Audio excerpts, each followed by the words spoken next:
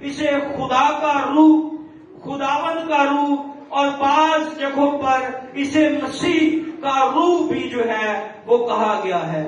پرانے عہد نامہ میں غور سے سنیے گا، پرانے عہد نامہ میں اسے خدا کی روح کہا گیا، یعنی اس کو مؤنث کے طور پر پیش کیا گیا ہے، فیمیل کے طور پر پیش کیا گیا ہے۔ نئے عہد نامہ میں اسے خدا کا روح کہا گیا ہے، جہاں اس کو میسکولر یعنی کہ اس کو مذکر بنا دیا گیا ہے، یعنی وہاں پر پرانے عہد نامہ میں یہ مؤنث ہے اور نئے عہد نامہ میں اس کو مذکر کے طور پر جو ہے وہ پیش کیا گیا ہے۔ نمبر 4 پر ہے روح القدس الہی شخصیت کا مالک ہے۔ جیسے خدا باپ اور خدا بیٹا جو ہیں یہ ڈیوائن ہے، یہ الہی ہیں، یہ قادر مطلق ہیں، اسی طرح خدا کا پاک روح بھی ڈیوائن ہے، الہی ہے۔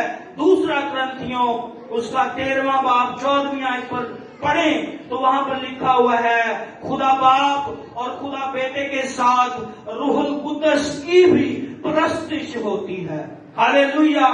یعنی کہ جو سٹیٹس خدا باپ کا ہے، جو سٹیٹس خدا بیٹے کا ہے، وہی سٹیٹس خدا روح القدس کا بھی ہے۔ اگر خدا باپ اور خدا بیٹے کی پرستش کی جاتی ہے، ان کو سجدہ کیا جاتا ہے، ان کی ورشپ کی جاتی ہے، اسی طرح ضروری ہے کہ خدا روح القدس کی جو ہے اس کی بھی پرستش کی جائے، اس کے سامنے بھی جھکا جائے، اس کو بھی اپنی دعاؤں کا حصہ بنایا جائے، کیونکہ یہ ڈیوائن ہے، یہ بھی خدا باپ اور خدا بیٹے کی طرح قابل پرستش اور ڈیوائن ہے۔ ہاللیلویہ! نمبر 5 پر ہے روح القدس الہی کام کرتا ہے۔ میں نے آپ کے سامنے رکھا کہ روح القدس ڈیوائن ہے، الہی ہے۔ روح القدس الہی کام کرتا ہے۔ جب کائنات کی تخلیق ہو رہی تھی، کائنات کو بنایا جا رہا تھا، تو عزیزو آپ نے اس بات کو سینکڑوں مرتبہ سن رکھا ہے کہ جب کائنات کو بنایا گیا تو پیدائش کی کتاب کے پہلے باب میں لکھا ہوا ہے کہ خدا نے ابتدا میں کیا کیا؟ زمین و آسمان کو پیدا کیا، اور زمین کے اوپر کیا تھا؟ اندھیرا تھا، اور خدا کی روح پانی کی سطح پر کیا کرتی تھی؟ جنبش کرتی تھی۔ بائبل مقدس کی پہلی کتاب پیدائش کی کتاب جس میں تخلیق کا بیان ملتا ہے، وہاں پر ہی خدا کے پاک روح کا بھی بیان ملتا ہے۔ اس کا مطلب ہے کہ خدا باپ، خدا بیٹے اور خدا روح القدس نے مل کر جو ہے اس الہی کام کو سر انجام دیا، اور زمین کی، آسمان کی، چرند پرند کی، سورج چاند ستاروں کی کیا ہوئی؟ پیدائش ہوئی، ان کی تخلیق ہوئی، اور اس کام میں خدا کا پاک روح بھی شامل تھا۔ نمبر 6 پر ہے روح القدس کے وسیلہ سے خدا کا یہ الہامی کلام ہم تک پہنچا ہے۔ خدا کا کون سا کلام؟ کون سا کلام؟ خدا کا یہ الہامی کلام روح القدس کے وسیلہ سے ہم تک پہنچا ہے۔ خدا کے پاک روح نے لوگوں کی زندگیوں میں کام کیا، خدا کے پاک روح نے خدا کا الہام لوگوں کو بخشا، اور ان لوگوں نے کلام کو قلم بند کیا، اور آج ایک تحریری شکل میں خدا کا کلام ہمارے پاس موجود ہے۔ کتنے صدیوں میں خدا کا کلام تقریباً لکھا گیا؟ 1600 سال۔ اور کتنے مصنفین نے؟ 40 مصنفین نے، جن کو خدا کے پاک روح نے قائل کیا، ان کو تحریک دی، ان کو الہام دیا، اور ان 40 لوگوں نے خدا کے پاک روح کی قدرت سے، اس کے الہام سے اس کلام کو قلم بند کیا، اور آج یہ کلام ہماری تربیت کے لیے، ہماری روحانی ترقی کے لیے، دنیا اور آخرت کے بارے میں آگاہی دینے کے لیے ہمارے پاس موجود ہے۔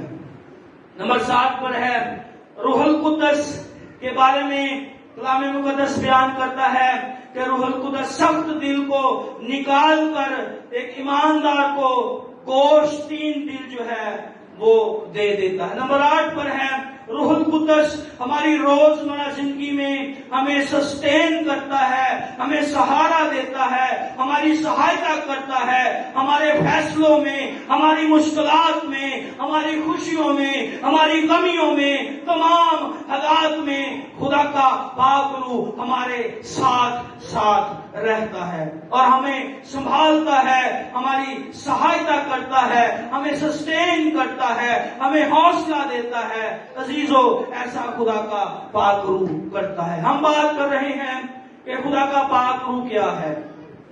نمبر 9 پر ہے خدا باپ اور خدا بیٹے کی طرح روح القدس بھی اومنی پریزنٹ ایک لفظ ہے جس کا مطلب ہے ہر وقت ہر جگہ پر موجود ہونا۔ خدا کا پاک روح جو ہے خدا بیٹے، خدا باپ اور خدا بیٹے کی طرح ہر جگہ پر موجود ہوتا ہے۔ آسمان ہو، زمین ہو، مشرق ہو، مغرب ہو، شمال ہو، جنوب ہو، چاروں سمت خدا کا پاک روح موجود ہوتا ہے کیونکہ وہ اومنی پریزنٹ ہے۔ وہ ہر وقت ہر جگہ ہر مقام پر موجود ہوتا ہے، خدا باپ اور خدا بیٹے کی طرح۔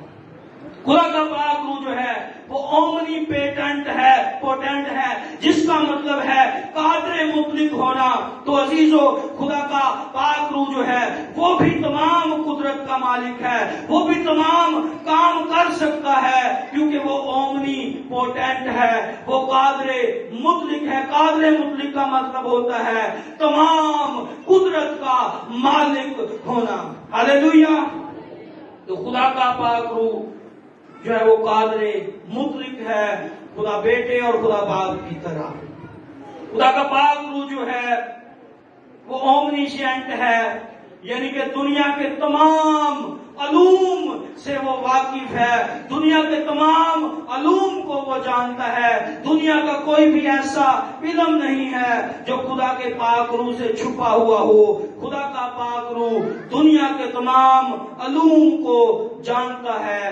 اس لیے عزیزو، خدا کا پاک روح اومنی پریزنٹ، ہر جگہ پر موجود، اومنی پوٹنٹ، قادر مطلق اور اومنیشینٹ، تمام علوم سے واقفیت رکھتا ہے۔ یہ تھا روح القدس کیا ہے، جس میں نے 10 نکات کلام مقدس میں سے آپ کے سامنے رکھے کہ روح القدس کیا ہے، یہ کیا کیا کرتا ہے، اس کی شخصیت کس طرح کی۔ اب ہم سیکھیں گے روح القدس کی نعمتیں کیا ہیں۔ یہ میں نے آپ کو تقریباً 10 پیغامات میں یہ چیزیں آپ کو بتائی ہیں کہ روح القدس کی نعمتیں کیا ہیں۔ کتنی نعمتیں ہیں؟ 9 نعمتیں ہیں، اور اس کے کتنے ہم نے سیٹ بنائے تھے اگر آپ کو یاد ہو؟ 9 نعمتوں کے 3 سیٹ بنائے تھے۔ ہر سیٹ میں کتنی نعمتیں تھیں؟ 3 نعمتیں تھیں۔ وہی بات آپ کو ریوائز کرانے لگا ہوں، آپ کو ریوائز ہو جائے گی، آپ کو یاد ہو جائے گی۔ نمبر 2 پر میں آپ کی خدمت میں رکھنا چاہتا ہوں کہ روح القدس کی نعمتیں کیا ہیں۔ تو عزیزو، پہلے کرنتھیوں کے خط میں ہم نے بڑے تفصیل کے ساتھ ہم نے ان کو سیکھا تھا۔ روح القدس کی نعمتوں کے 3 سیٹ بنائے گئے مفسرین کی طرف سے ہماری آسانی کے لیے، جس میں پہلے سیٹ میں جو نعمتیں شامل تھیں یا شامل ہیں وہ ہے حکمت کا کلام، علمیت کا کلام، روحوں کا امتیاز۔ ان 3 نعمتوں کو کہا گیا تھا کہ یہ کیا ہیں؟ یہ مائنڈ آف گاڈ ہیں۔ ان 3 نعمتوں سے کیا ظاہر ہوتا ہے؟ خدا کی سوچ، خدا کا ارادہ، خدا کا ذہن کہ وہ ایمانداروں کے لیے، دنیا کے لیے کیا ہے۔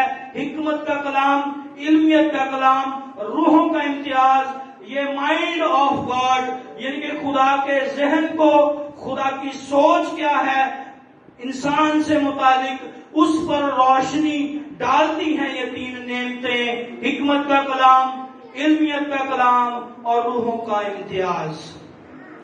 دوسرے سیٹ میں جو 3 نعمتیں شامل ہیں ان میں ہے ایمان، شفا کی توفیق، معجزات کی قدرت.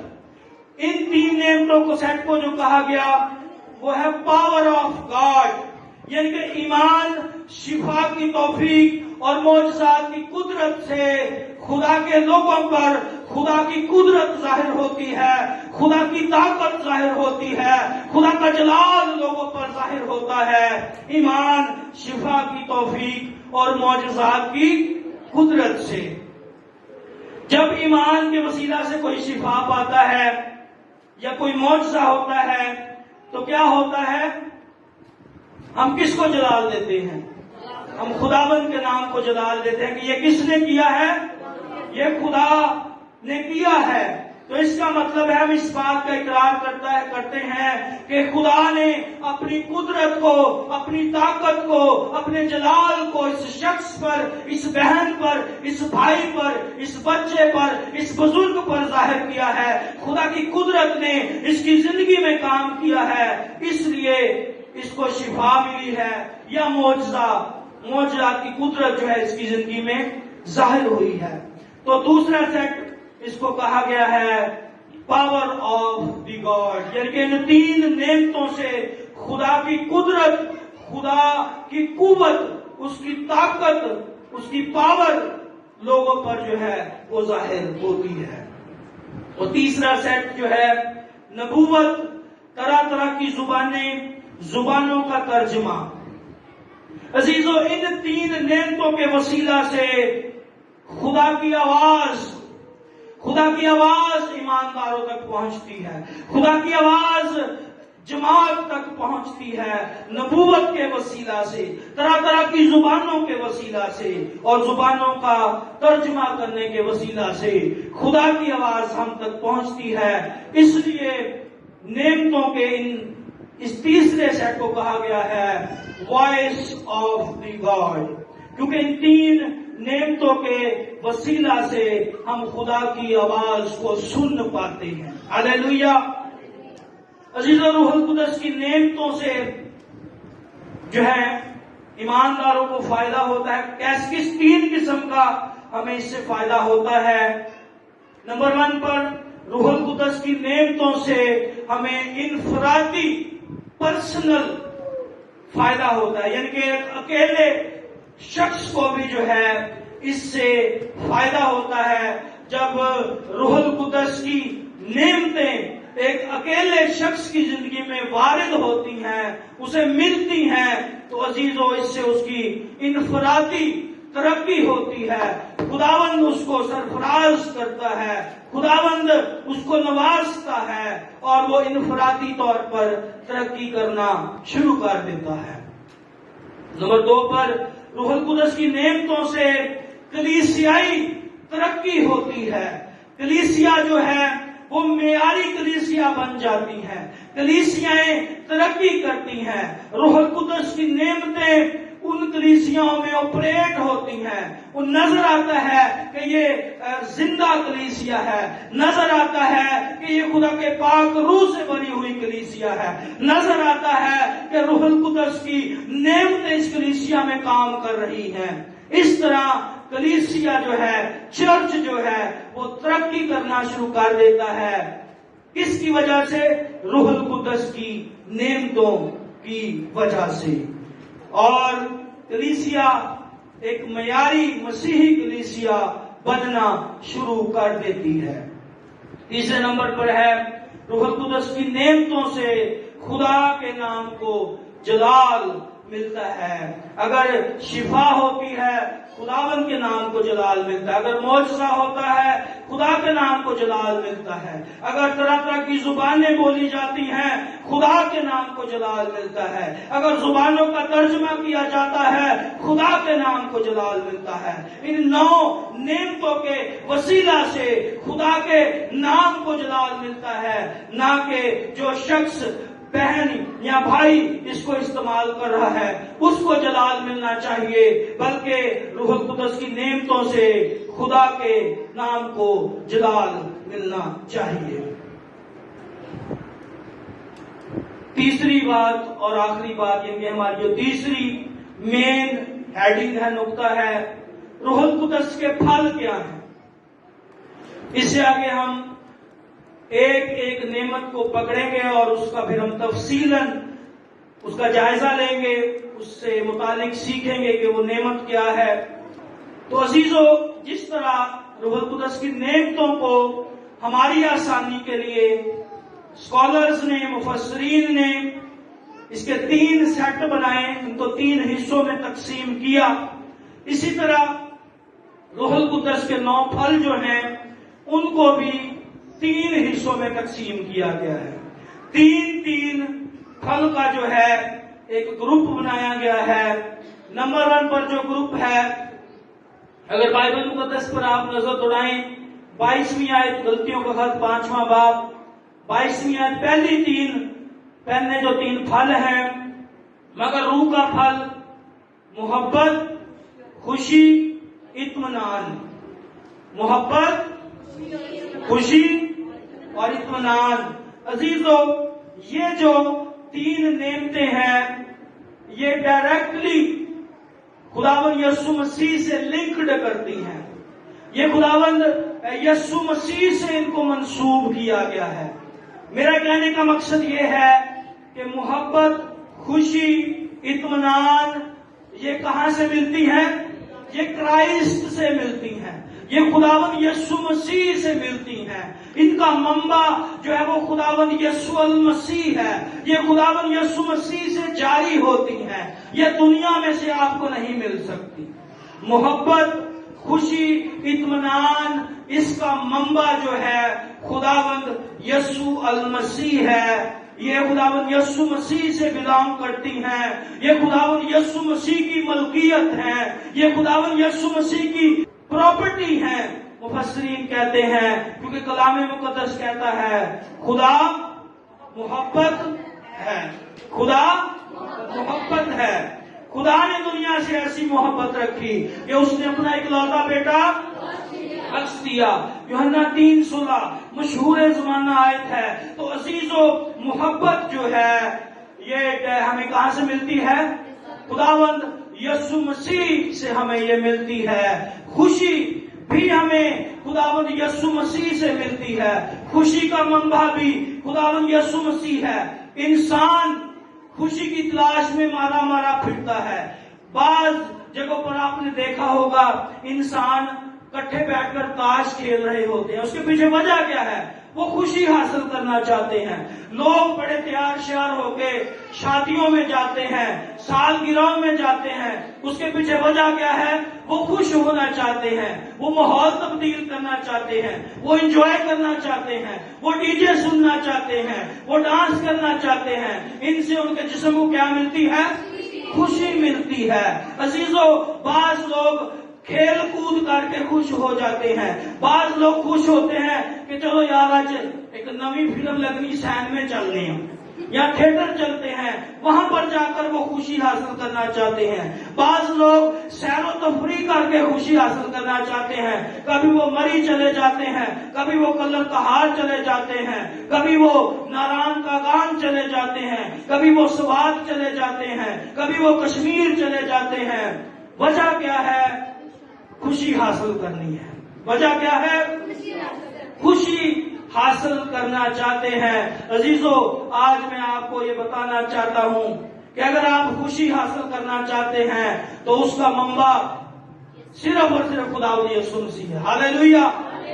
اس کے پاس تمام خوشیاں ہیں ہمارے لیے۔ عزیزو، خوشی کا منبع جو ہے وہ خداوند یسوع مسیح ہے۔ ہاں، عارضی طور پر آپ ہوٹل میں جا کے کڑائی بھی کھا سکتے ہیں۔ ابھی 4 بندوں کو میں نے پرسوں دیکھا کہ وہ ہوٹل میں کڑائی کھا رہے تھے جا رہے۔ وجہ کیا ہے؟ خوشی حاصل کرنا چاہتے ہیں۔ بعض لوگ پیزا کھا کے خوشی حاصل کرنا چاہتے ہیں، اچھی بات ہے، کھاتا پیتا بندہ تندرست رہتا ہے۔ وجہ ہے کہ ہم خوشی حاصل کرنا چاہتے ہیں۔ تو دائمی خوشی جو ہے اگر آپ حاصل کرنا چاہتے ہیں تو خداوند یسوع مسیح کے پاس۔ ہاللیلویہ۔ خداوند یسوع مسیح خوشی کا جو ہے وہ منبع ہے۔